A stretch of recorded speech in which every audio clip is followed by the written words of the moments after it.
పెట్టి చూస్తూ ఉంటే ఈ జన్మకి ఇది చాలు అనిపిస్తోంది.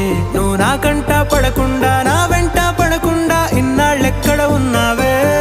నీ కళ్ళల్లో ఆనందం వస్తుందంటే నేనెన్నెన్నో యుద్ధాలు చేస్తానులే. నీ చిరునవ్వుకై నేను గెలుపొంది వస్తాను, హామీ ఇస్తున్నానులే. ఒకటో ఎక్కం కూడా మరచిపోయేలాగా ఒకటే గుర్తొస్తావే, నేను చూడకుండా ఉండగలనా? నా చిలిపి ఎల్లర్లు నా చిన్ని సరదాలు నీలోను చూశానులే. నీ వంక చూస్తూ